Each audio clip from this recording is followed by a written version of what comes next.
Etapa 1, Jornada com o Livro do Céu, Luísa Picarreta.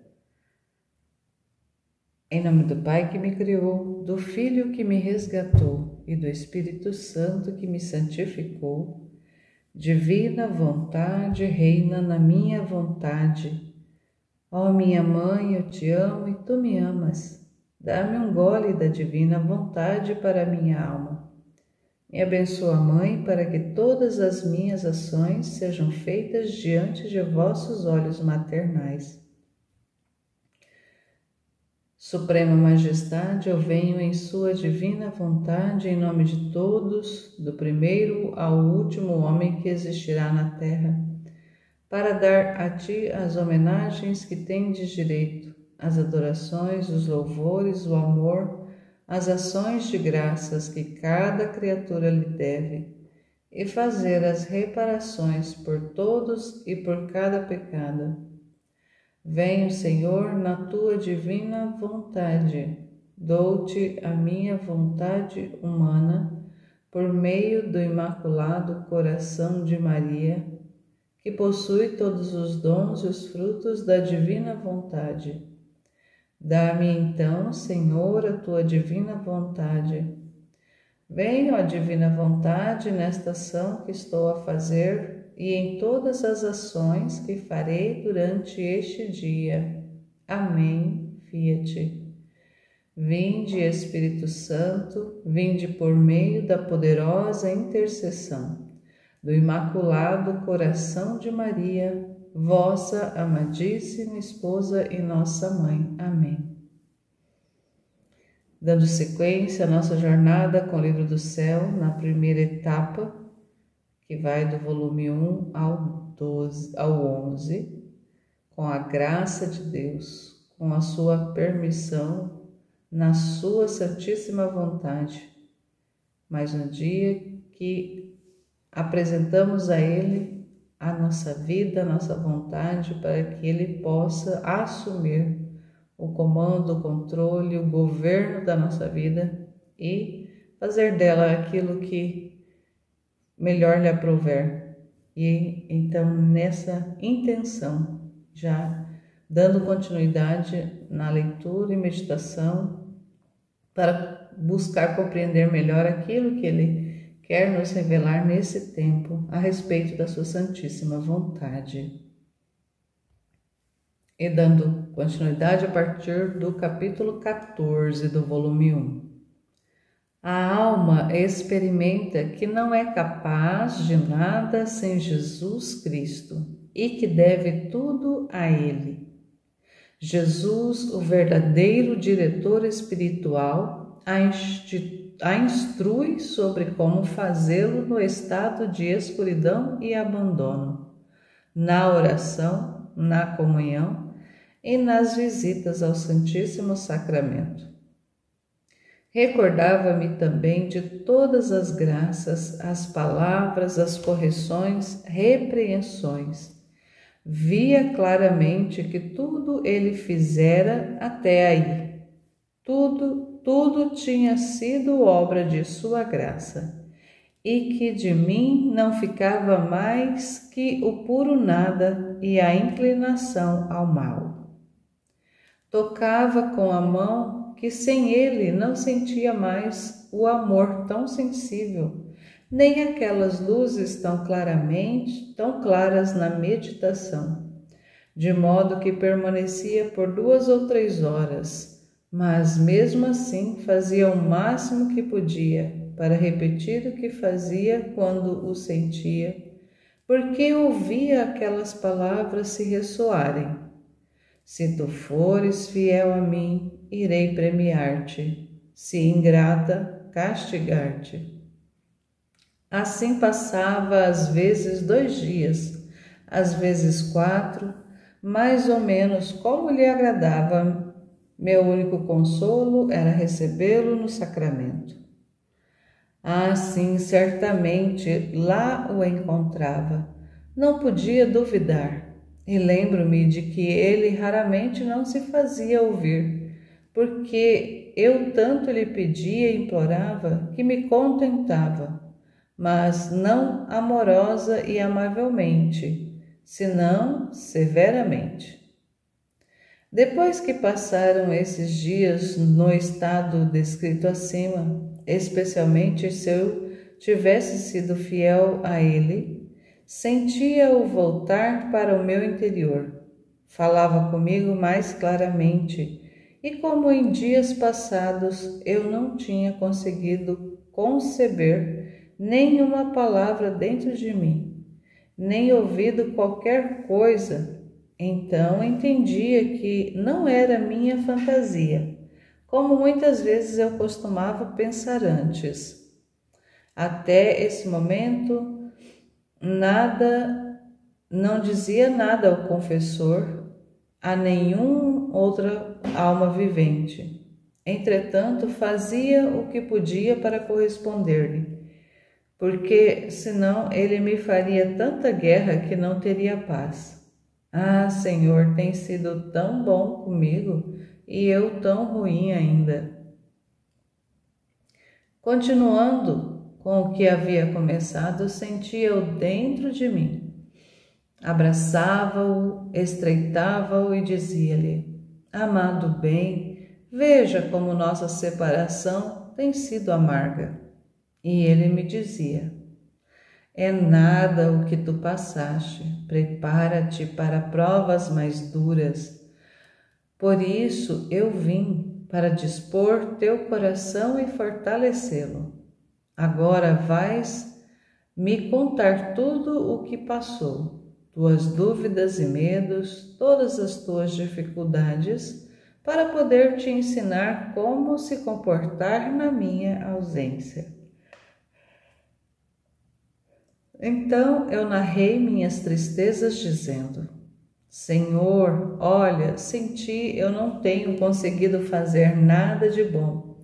Fiz a meditação toda distraída, feia, tanto que não tinha o espírito para oferecer a ti.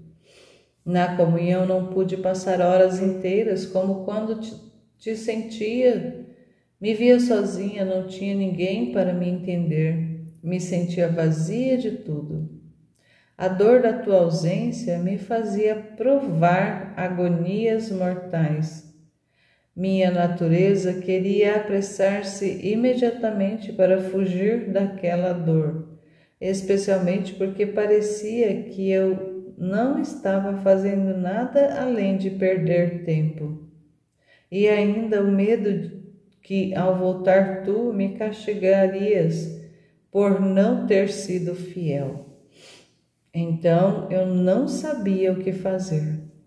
Além disso, a dor do que tu estás sendo continuamente ofendido e que eu nem sei, e eu sem saber quando antes me ensinavas a fazer esses atos de reparação, essas visitas ao Santíssimo Sacramento pelas ofensas que tu recebes.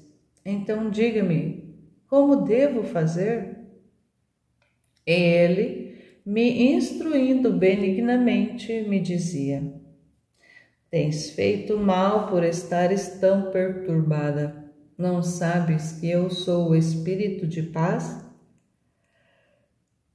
E a primeira coisa que te recomendo é não perturbar a paz do coração.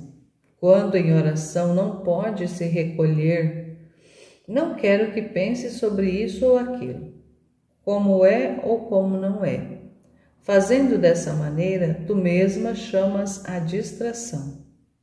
Pelo contrário, quando estás nesse estado, a primeira coisa é que te humilhes, confessando-te merecedora dessas penas, pondo-te como humilde cordeiro nas mãos do carrasco, que enquanto o mata, lhe lambe a mão. Então tu, enquanto te vês espancada, abatida, sozinha, te resignarás às minhas santas disposições, me agradarás de todo o coração, beijarás a mão que te bate, reconhecendo-te indigna dessas dores. Então me oferecerás aquelas amarguras, angústias e tédio, pedindo que eu as aceite como sacrifício de louvor, de satisfação por tua culpa, de reparação pelas ofensas que me fazem. Ao fazer isso, tua oração se elevará diante do meu trono como incenso perfumado. Ferirá meu coração e atrairá novas graças e novos carismas para ti. O demônio, vendo-te humilde e resignada, toda abismada em teu nada, não terá forças para se aproximar. Eis que onde pensou que estava perdendo, farás grandes aquisições. Quanto à comunhão, não quero que te aflijas por não saber como vais ficar. Deves saber que é uma sombra das dores que sofri no Getsêmani. Como será quando eu te fizer participante dos flagelos, dos espinhos e dos cravos? O pensamento dos sofrimentos maiores te fará sofrer com mais ânimo as penalidades menores. Portanto, quando na comunhão te encontrares sozinha, agonizante, pensas que eu te quero um pouco em minha companhia na agonia do horto. Portanto, permanece junto a mim e faz uma comparação entre dores e as tuas dores e as minhas. Vê-te sozinha, privada de mim, e eu também só, abandonado pelos meus amigos mais fiéis, que estão sonolentos, deixado sozinho até pelo meu divino Pai, e também no meio de uma dor amarguíssima, cercado por cobras, víboras e cães raivosos, que eram os pecados dos homens, e onde estavam também os teus, que fizeram parte deles. De modo que me parecia que queria me devorar vivo. Meu coração sentiu tanta opressão como se estivesse sob uma prensa, tanto que suei sangue vivo. Dize-me, quando chegaste a sofrer tanto? Então encontrares-te privada de mim, aflita, vazia de todo consolo, cheia de tristeza, de angústia e dores, aproxima-te de mim, limpa-me esse sangue, oferece-me essas tristezas como alívio para minha agonia amarguíssima. Ao fazer isso, encontrarás uma maneira de permanecer comigo após a comunhão. Não que não sofras, porque a dor mais amarga que posso dar às minhas queridas almas é a privação de mim. Mas tu, pensando que com o teu sofrimento me darás conforto, ficarás satisfeita.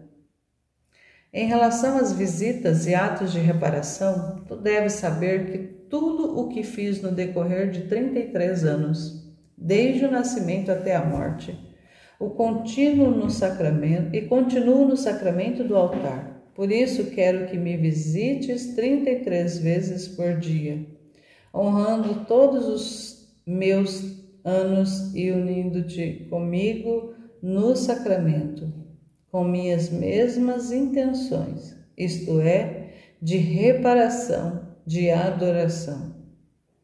Isso tu farás em todos os momentos do dia.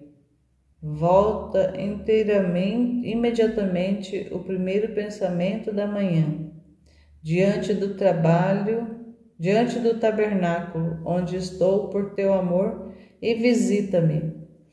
O último pensamento da tarde, enquanto tu dormes, à noite, antes e depois de comer, ao começo de toda ação tua, caminhando, trabalhando. Enquanto assim me dizia, sentia-me toda confusa e sem saber se poderia fazê-lo. Disse-lhe: Senhor, peço que fiques comigo até que eu tenha o hábito de fazê-lo, porque sei que contigo posso fazer tudo, mas sem ti, o que posso fazer eu, miserável? E ele benignamente adicionava: sim, sim, eu vou te contentar. Quando te faltei, quero tua boa vontade e dar-te-ei qualquer ajuda que desejares. E assim fazia. Um capítulo bastante extenso, com muitos elementos, que a gente pode ficar horas aqui meditando sobre esses elementos todos que ele foi apresentando. E vamos ver aqui o que a gente pode retomar aqui, relembrando que está na descrição do capítulo, que a alma experimenta que não é capaz de nada sem Jesus Cristo e que tudo deve a Ele, e que deve tudo a Ele. É uma verdade, até mesmo no próprio Evangelho o Senhor diz: sem mim nada podeis fazer.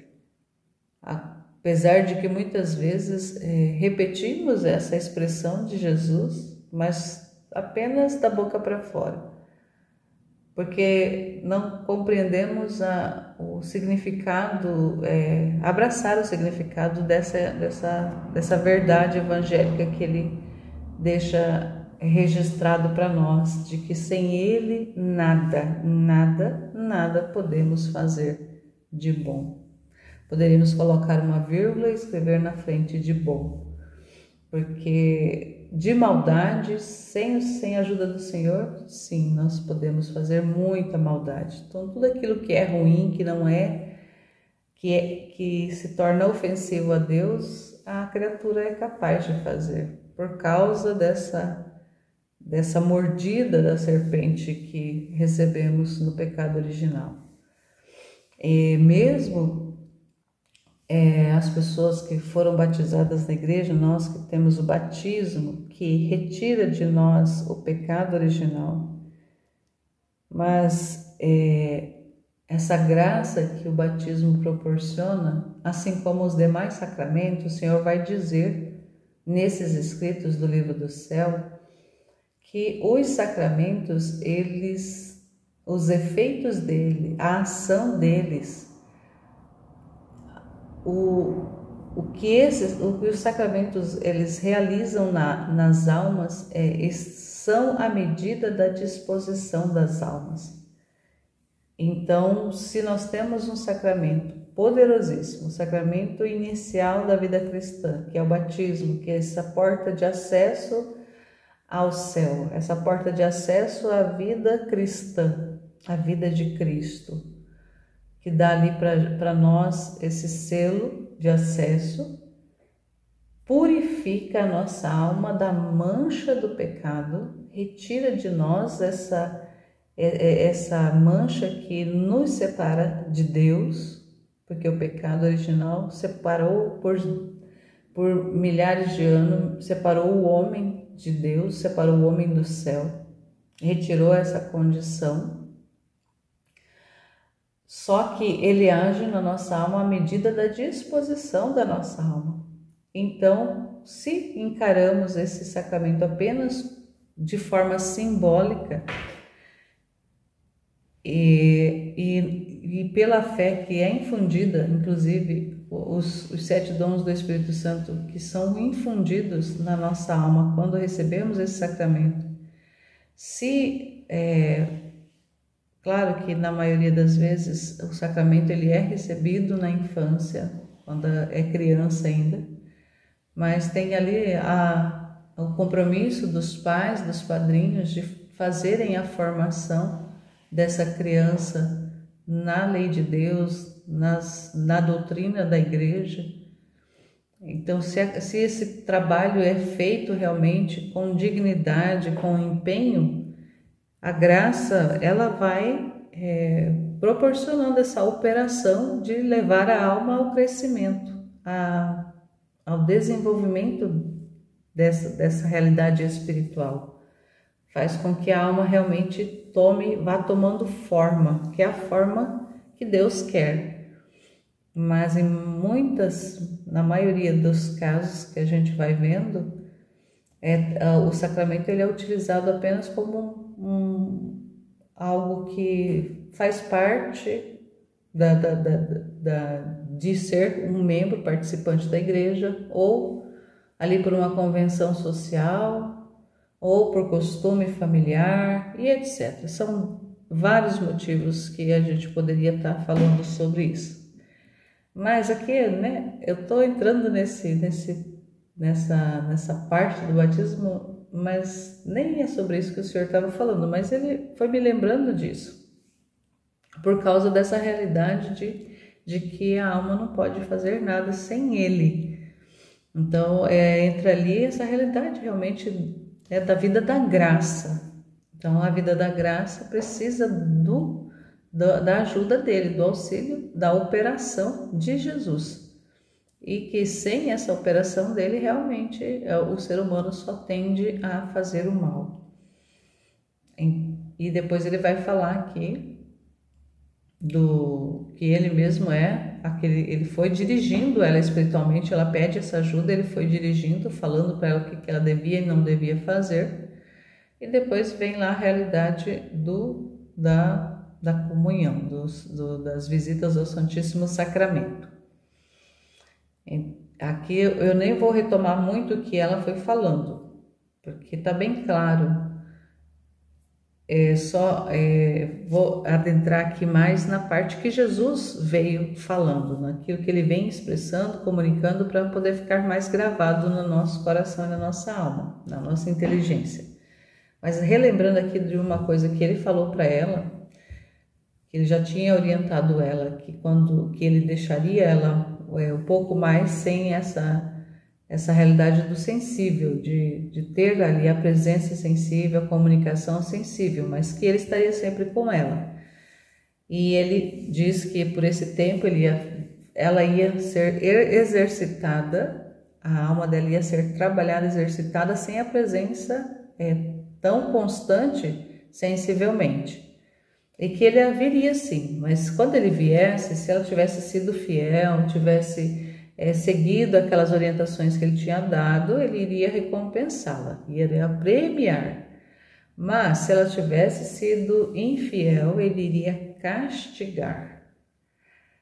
Quando a gente lê essa expressão no Livro do Céu, e o Senhor vai falar muito, muito, muito sobre castigos, sobre a justiça, nós vamos compreender tão profundamente a justiça de Deus como e para que ela age.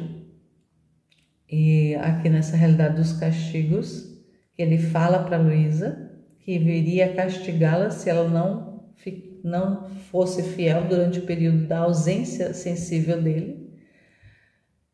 Muitas pessoas, sobretudo nos nossos tempos, têm Deus como aquela realidade que muitos ainda pregam, apenas de um Deus misericordioso, um Deus que é amor, um Deus que perdoa tudo, um Deus que releva, um Deus que passa a mão na cabeça. Então muitos pregam que as pessoas podem viver de qualquer jeito, podem fazer suas escolhas, podem atender todas as suas vontades, viver do jeito que o diabo gosta, que mesmo assim o Senhor vai perdoar, porque o Senhor é misericórdia, porque o Senhor é amor, como se Deus colocasse uma venda nos olhos para não olhar o que as criaturas estão fazendo, e como Ele é amor e misericórdia, no momento que a pessoa tivesse o encontro, Ele simplesmente ia falar: ah, meu filho, eu te perdoo, vem para mim, eu entendo a sua realidade, eu entendo a sua vida, eu entendo tudo que você fez e eu aceito o que você fez, porque você é um pobre coitado. Você teve muitas realidades adversas na sua vida e você precisou fazer essas coisas, essas escolhas erradas, por causa das suas condições. E por causa que também você é livre, então eu te aceito com todo amor, com todo carinho, vem para mim, vem para o céu. Então muitas pessoas têm essa ilusão de Deus, têm essa visão desse Deus permissivo, desse Deus que deixa o ser humano fazer e concorda com o que o ser humano faz. Então é muito deturpada essa visão de Deus que, sobretudo nos nossos tempos, as pessoas têm.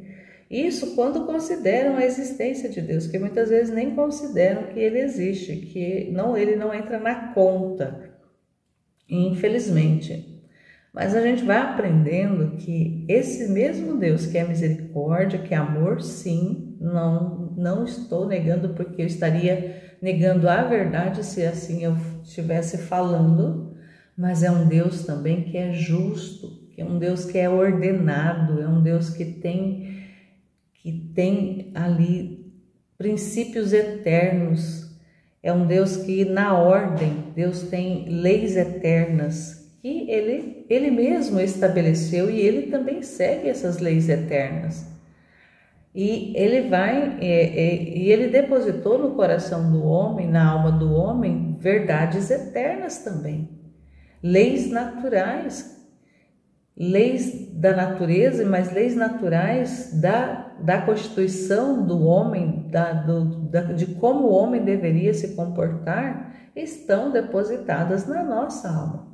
Ninguém pode dizer que não existe nenhum rastro de discernimento dentro de nós que possa nos dizer que o mal e o bem são diferentes, são caminhos totalmente opostos, que fazer isso ou aquilo é a mesma coisa. Existe dentro de todos os seres humanos esta noção, apesar de que ela é mais clara com a vida da graça, porque nós vamos também aprender aqui no Livro do Céu, que o senhor vai falar um pouco mais para frente, da fé, que a fé é Deus e que a fé também é essa luz que ilumina a alma, e aqueles que não desenvolvem a fé, andam na escuridão. Então, se as pessoas estão andando na escuridão, não é por causa que Deus deixou elas na escuridão, por causa das escolhas delas, mas não por causa de Deus. É por causa da liberdade, do mau uso da liberdade que receberam. Então não é culpa de Deus, é culpa das pessoas, é culpa das almas. Talvez, em alguns casos, não diretamente uma culpa daquela alma, mas de acordo com como a realidade que ela viveu e se desenvolveu. Mas mesmo vivendo numa realidade totalmente avessa ao plano de Deus, todas as almas têm no seu interior uma pequena luz que direciona o certo do errado, o bem do mal. Ninguém pode dizer, a não ser aqueles casos de pessoas que têm realmente ali a deficiência, que tem o problema ali, que tem ali a enfermidade, tem ali a doença que torna ela incapaz desse discernimento. Mas tirando disso, todas as pessoas têm. Então é aquela realidade do senso de responsabilidade, o senso do bem e do mal, todos recebem, todos nós temos, com exceção dessas criaturas que têm um problema, que têm a deficiência. No meu caso, eu tenho um exemplo, eu tenho um filho que ele tem uma deficiência neurológica. Então ele não tem noção. Claro que ele tem a concupiscência, ele tem aquela mancha, aquela realidade ali de ter um pouco de desordem interna, que faz parte por causa dessa realidade do mesmo tendo recebido o batismo, fica ali a marca da mordida da serpente, fica a marca em todos nós. E nós, com a liberdade, somos chamados a lutarmos contra essa tendência. Só que no caso dele, ele não tem a parte intelectual desenvolvida para isso. Então ele responde muito a estímulos, ele é muito muito de uma realidade mais animalesca do que racional. Então a parte racional dele, raciocínio, saber o que é certo, o que é errado, bem e mal, tem muita limitação. Claro que ele entende várias coisas que a gente fala, mas compreender ali até que ponto ele tem a percepção dessa realidade como sendo mesmo uma realidade diferente do bem e do mal, do certo e errado, de Deus e do inimigo, essas realidades ele não tem, ele está limitado, a sua capacidade intelectiva, a sua inteligência ali que adentra nessas realidades de dons, realmente de escolhas, ele não tem. Então ele não tem capacidade de escolhas, ele foi privado dessa capacidade da vontade fazer o certo porque sabe que é certo e deixar de fazer o errado porque sabe que é errado. Ele não tem essa capacidade. Então, para ele e para as demais criaturas, demais almas que viveram e vivem e viverão ainda nessa realidade, são pessoas que são inocentes, são almas, até mesmo almas vítimas. O meu filho é uma alma vítima que recebeu essa condição para ser também ali um canal de reparação para outras almas, um canal ali de receber essa limitação, esse sofrimento, porque é muito sofrimento, para aplacar também a justiça de Deus. Então, onde existe, nós vamos aprendendo também isso no decorrer dos conteúdos, que quanto que é importante essas almas vítimas na Terra. E a Luísa também foi uma alma vítima que se ofereceu, só que ela se ofereceu já no decurso da vida dela sobre a Terra. Só que eu não vou entrar nessa parte agora do aceitação. Vamos mais para frente, se o senhor retomar e quando a gente chegar nesses momentos. Então vamos continuando aqui, porque senão a gente acaba até mesmo passando para outras coisas, descambando, e pode ser que fujamos do assunto. Então vamos aqui direto aqui para ele vem e ela fala que ele é tão bom com ela tinha sido tão má, tão ruim ainda, e aí ela pede para ele fazer ajudá-la. Aí ele vem primeiramente dizendo para ela que o que ela passou até então, nesses dias de privação, não era nada, que ela se preparasse para provas mais duras que viriam e vão vir mesmo, a gente vai ver, e que ele queria que ele quer dispor o coração dela e fortalecer o coração dela para o que tem para vir. E aí pede para ela contar o que se passou com ela durante esses dias. E claro, assim, quando a gente escuta, vai vendo isso, o Senhor pedindo para ela contar como se ele não soubesse. Claro que a gente sabe que ele sabia, mas era ali também a forma da alma expressar, da alma se abrir, da alma comunicar o seu interior. E ela foi falando ali como é que tinha sido, como que ela tinha passado e tudo mais. E aí ele vai vir e vai começar a fazer ele fala, me instruindo benignamente, me dizia. Então, vamos ver aqui que ele vai falando.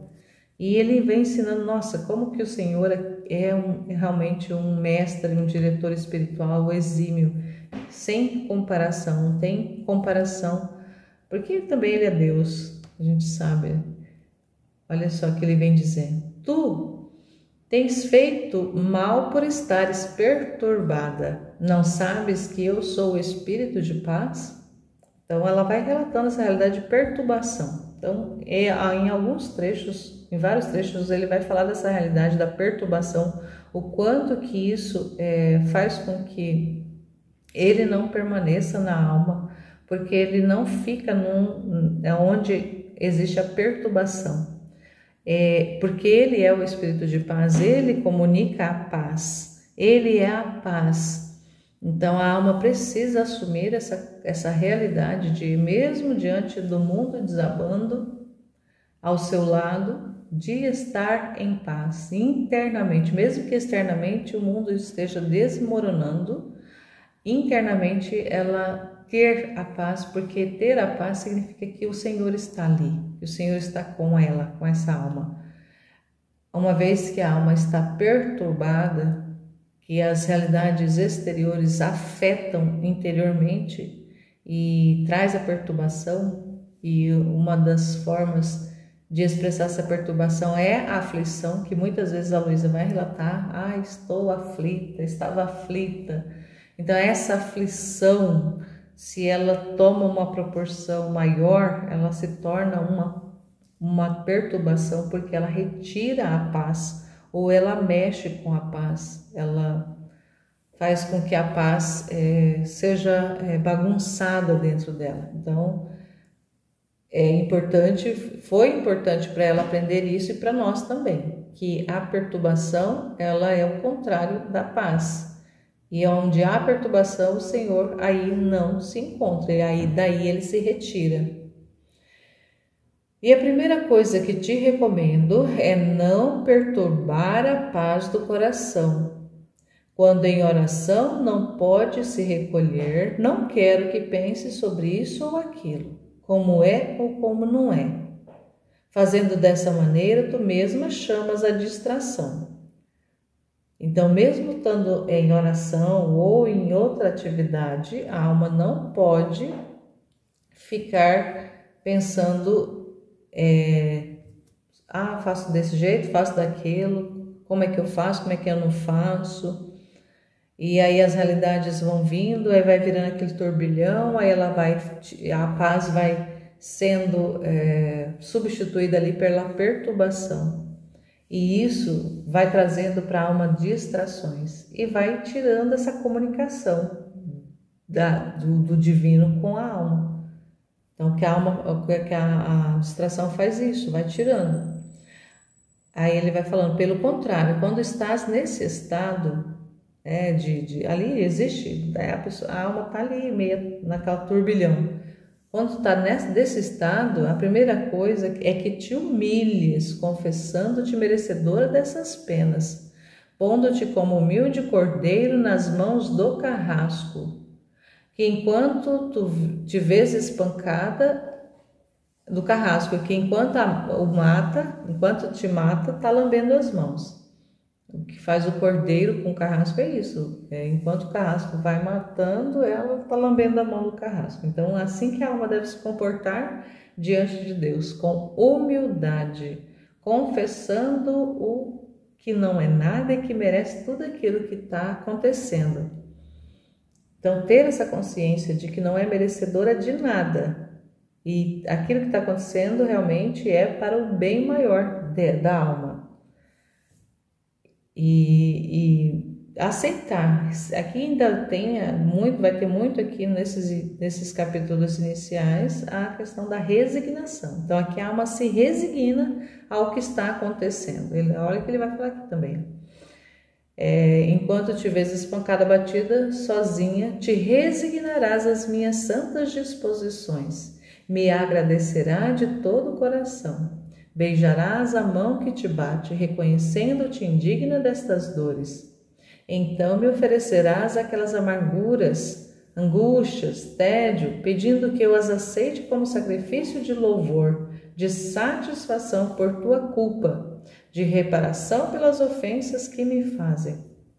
Então esses momentos são propícios para que nós, assim como a Luísa aprendeu isso, a ofertar humildemente ao Senhor pelas nossas próprias culpas e em reparação pelas ofensas que as demais criaturas fazem ao Senhor. Aceitar as contrariedades, aceitar o sofrimento, aceitar a adversidade, aceitar tudo que nos chega como sendo oportunidades de oferecer sacrifício de louvor e de satisfação ao Senhor. Não só pelas nossas culpas, mas também pelas ofensas que as demais criaturas fazem para Deus. Então são oportunidades. Então resignada, com o coração resignado, a mente resignada, e compreendendo, sabendo que eu mereço isso que está acontecendo, porque eu não sou nada, eu não mereço, eu aceito e oferto. Não mereço, aceito e oferto. Olha que importante compreender isso. Mas o que a gente vê que acontece? E acontecia conosco, e ainda pode acontecer, é que a gente rejeita essas realidades. A gente não aceita de maneira nenhuma. A gente acha que é bom o suficiente para só receber da parte de Deus as coisas boas, só as graças. E não compreende também que essas realidades amargas de angústia, de sofrimento que a nossa alma vai tocar, vai passar, e não uma, mas diversas vezes, são ali já nisso, graças de Deus, já são graças. Só que a gente não aprende isso ou recusa-se a ver, a aprender, porque aqui a gente vai tendo, no decorrer das leituras, de adentrar nesse conhecimento, o que assim é nítido que vai acontecer se a gente abrir realmente o nosso coração e for entregando a nossa vontade para o Senhor, o que vai acontecer conosco é uma mudança de mentalidade, uma mudança drástica da nossa mentalidade, da nossa forma de pensar. Aí me lembro aquela passagem que São Paulo diz: não vos conformeis com este mundo, mas mudai ali o vosso pensamento. Mudar o pensamento, não se conformar com o que esse mundo oferece, com o que esse mundo ensina, mas ter ali um pensamento transformado, um pensamento totalmente divinizado. Então, o que o livro do céu vai fazer conosco, desde o primeiro momento que a gente vai se dispondo, e é à medida da disposição da nossa alma, não tem outra forma, porque o Senhor quer fazer e Ele tem tudo nas mãos para nos dar, só que é a nossa disposição, é a nossa abertura, é a nossa adesão que vai fazer realmente com que o trabalho aconteça, porque ele não violenta a nossa vontade, ele não abre a nossa cabeça, enfia lá dentro as verdades e costura depois para poder ficar lá essas verdades depositadas e serem ali a luz que vai iluminar a nossa vida. Mas é uma escolha diária que a gente faz, é uma escolha diária, e dia após dia ele vai nos ensinando, vai nos revelando a forma que a gente deve viver, a forma que a gente deve se comportar. Então a nossa vida ela tem uma transformação integral, mas isso vai se dando aos poucos. E ninguém pense que que esse trabalho vai ser feito de forma mágica. Não, é passo a passo e é na consciência, porque acontece essa realidade de nós vermos pela inteligência, a verdade nós vamos ver pela inteligência. E vamos fazendo adesão, porque a gente vai compreendendo que o que ele fala é a pura verdade, porque ele é a verdade e é o melhor que nós podemos escolher. Então, à medida que a gente vai se dispondo, essas verdades vão se encarnando na nossa vida, na nossa alma, e vai modificando ela. E o nosso pensamento vai sendo aos poucos transformado. Isso é uma vida nova, de fato, que vai acontecer conosco. Só que necessita dessa abertura. Se não tivermos essa abertura, a gente vai ver isso aqui tudo como coisa estranha, como loucura. E essa loucura, se ela não tomar conta de nós, porque é uma loucura santa, uma loucura boa, porque é a loucura que o mundo considera loucura, é sabedoria de Deus. Então essa sabedoria de Deus vai tomando forma dentro da nossa alma. E a gente vai se tornando pessoas, embora externamente não haja diferença, mas internamente seremos pessoas totalmente transformadas, novas criaturas, porque é isso que o Senhor quer, fazer-nos novos, levar-nos à originalidade da criação. E aí, continuando aqui, ó. Quanto à comunhão, não quero que te aflijas por não saber como vais ficar. Deves saber que é uma sombra das dores que sofri no Getsemane. Como será quando eu te fizer participante dos flagelos, dos espinhos e dos cravos? Que ele vai realmente trazer depois para ela essa realidade da crucificação. Então aqui já é uma preparação e ela precisa estar se dispondo nessa preparação para aquilo que ainda tem para vir, que é muita coisa ainda que tem para vir. Aqui ainda é um começo, é um esboço apenas. O pensamento dos sofrimentos maiores te fará sofrer com mais ânimo as penalidades menores. Portanto, quando na comunhão te sentires sozinha, agonizante, pensas que eu te quero um pouco em minha companhia na agonia do horto. Então, imaginar essa realidade que ainda as coisas que ainda tem para vir ainda são ainda mais pesadas ainda tem muita coisa ainda para ser revelada, para ser para se aprender ainda, que vai causar muito sofrimento ainda, vai fazendo com que a nossa alma vai se dispondo a ir sofrendo e adentrando no sofrimento aos poucos.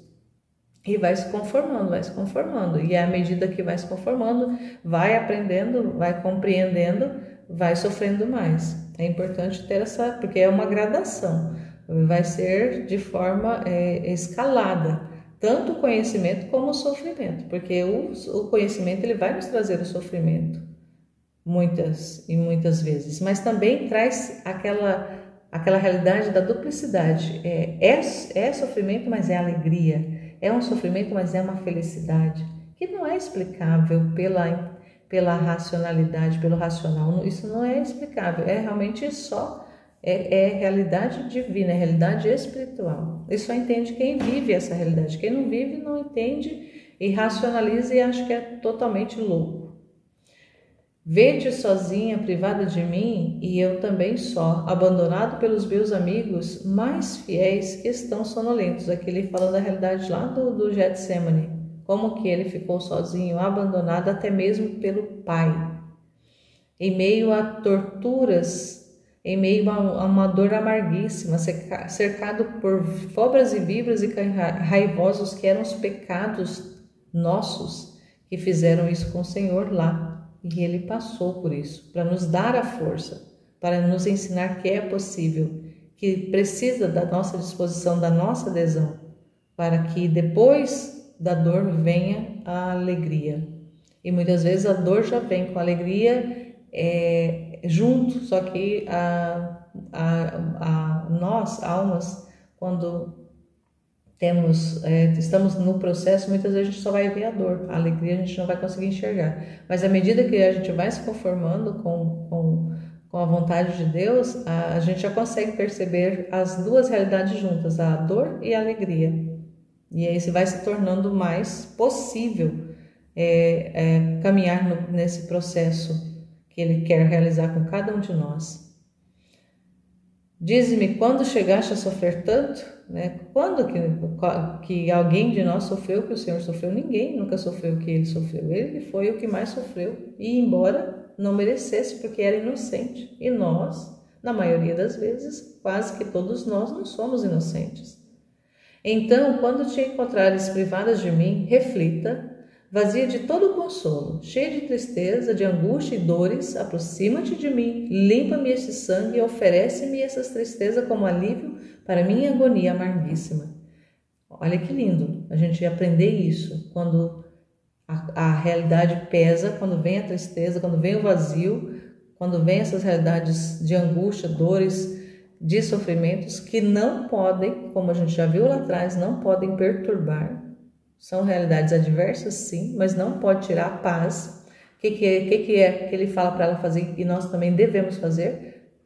Aproximar-se dele, limpar o sangue, oferecer essas tristezas para aliviar a amarguíssima dor que ele viveu no Getsemane e outras realidades da vida dele. Oferece para ele. Então, toda a dor, todo sofrimento, todas aquelas realidades contraditórias, contrárias que nós vamos tocar ao longo da nossa vida, nós oferecemos, nós aceitamos, sim, Senhor, eu aceito porque vem das tuas mãos, embora tenha vindo por meios diversos, seja por pessoas, circunstâncias, não importa, veio das tuas mãos e eu ofereço a ti para reparar, para limpar as tuas chagas, para te aliviar da agonia do que o Senhor passou.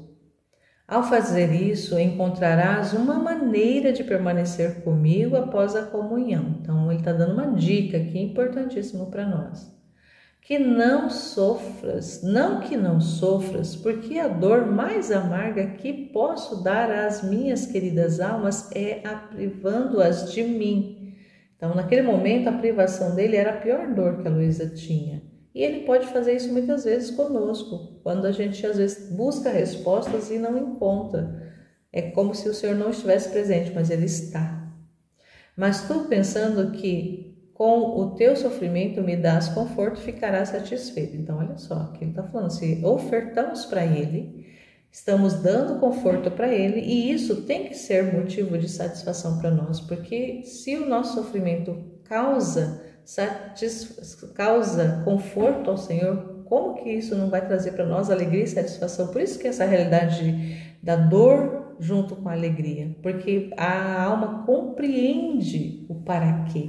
Então, esse compreender o para quê da realidade que está ali acontecendo é o que vai fazer essa diferença. Em relação às visitas e atos de reparação, tu deves saber que tudo o que fiz no decorrer de 33 anos, desde o nascimento até a morte, o continuo no sacramento do altar. Então, a tudo aquilo que o Senhor viveu, ele continua lá quando a hóstia consagrada ali, que é a presença real dele, ele continua aquelas mesmas realidades dos 33 anos. Então, saber dessa revelação que ele faz para nós é importante. Saber que ali não está apenas Jesus vivo, corpo, sangue, alma e divindade, mas que ele também está contido toda a realidade de sofrimento da vida que ele viveu durante os 33 anos. Então, compreender isso é fundamental para nós. E aí ele instrui ela a fazer visitas, 33 visitas durante o dia ao sacramento, ao sacrário. E se a gente lê isso e tenta buscar a compreensão disso de forma literal, a gente vai ver, nossa, isso é impossível, como é que eu vou fazer essas visitas? 33 durante o meu dia, 33 vezes ir ao sacrário, diante do sacrário. Mas aqui o que o Senhor está falando é de uma forma espiritual. A elevar o nosso pensamento a essa realidade de Jesus sacramentado. E aí ele vai dando aqui, né? De manhã à noite, meio-dia, à tarde, antes de comer, antes de fazer isso, antes de fazer aquilo. Então, a gente vai compreendendo ali que no decorrer do dia, em vários momentos do dia,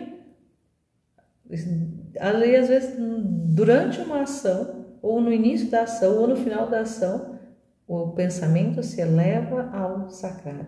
Visita o Senhor no pensamento, visita o Senhor com a alma. Faz essa visita no pensamento. De forma breve, só eleva o pensamento lá no Senhor sacramentado e continua, e assim vai. E isso faz durante o dia todo. E isso é importante, um ensino que ele dá aqui que é importante. Olha aqui, volta diretamente o primeiro pensamento da manhã e aí vai indo, né? De acordo com o que a vida vai se dando. Aí a Luísa vem falando aqui, ó.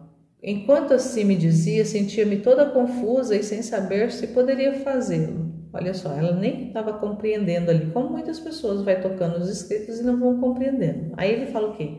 Peço, aí ela ainda falou, né? Senhor, peço que fiques comigo até que eu tenha o hábito de fazê-lo. Então ele também contentou ela de estar ali direcionando ela, está ali ensinando, está ali falando, olha, faz assim, faz assado, e eu estou aqui com você. O coisa que muitas vezes ele não, com ela, por causa que é essa realidade do trabalho que ele precisava fazer na alma dela. Conosco, normalmente não vai acontecer dessa forma, mas ele vai falar na nossa inteligência. Muitas vezes, quando a gente estiver tocando os escritos, estiver lendo, ali já vão estar sendo reveladas o que ele está comunicando, já vai estar descrito o que ele quer falar, o que ele quer dizer, o que ele quer que nós façamos. Mas muitas vezes, mesmo lendo ali, para nós tá meio que velado. A gente não consegue compreender, não consegue entender o que ele está dizendo, o que ele realmente está comunicando. Mas à medida que a gente vai se abrindo, que a gente vai se dispondo, ele vai abrindo vai revelando e isso que ele disse ali, que está expresso, que está escrito, ele se clareia diante de nós. A luz se abre à nossa inteligência e aí a gente entende o que ele está falando. Então essa é uma comunicação.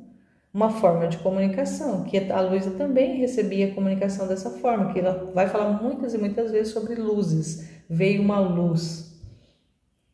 Então é importante a gente também compreender isso, que ele vir falar conosco sensivelmente, pode acontecer com uma ou com outra alma, mas não é o modo ordinário, o modo natural dele agir. O modo natural dele agir vai ser realmente essa comunicação intelectiva, essa comunicação que nós vamos compreendendo que é ele falando. E na maioria das vezes vai ser já naquilo que já está escrito, naquilo que já está ali, seja na Bíblia, nas Escrituras, seja nos escritos místicos. A comunicação que ele já deixou expressa, que ele já deixou ali posta, é só a gente tocar isso com abertura, com disposição, com a intenção realmente de aprender para absorver essa verdade, para encarnar essa verdade, para se alimentar dela. E aí isso vai se dando, isso vai acontecendo. E compreender isso é fundamental. O trecho seguinte, vamos ver aqui, também é um trecho extenso. Então vou deixá-lo para o próximo vídeo, para não ficar tão comprido. E vamos encerrando hoje por aqui. Louvando, bendizendo o Senhor por essa bondade dele de querer nos ensinar, de querer ir nos revelando a sua vontade, modelando a nossa, à medida da nossa disposição. Então, a nossa abertura e disposição de alma é imprescindível para compreender o que ele está comunicando. E ir desejando, cada vez que a gente toca uma verdade, cada vez que a gente compreende, absorve, se alimenta dessa verdade, e ir dispondo mais e mais e mais, até que o Senhor realmente tome conta, assuma a nossa vida e traga para a nossa vida a vida de verdade, que é a vida dele mesmo. E essa nossa vida limitada de seres humanos fora da graça, que pode ser que muitas vezes estejamos vivendo nessa realidade, possa ser realmente ali substituída por essa vida de Deus em nós, que é o desejo do Senhor.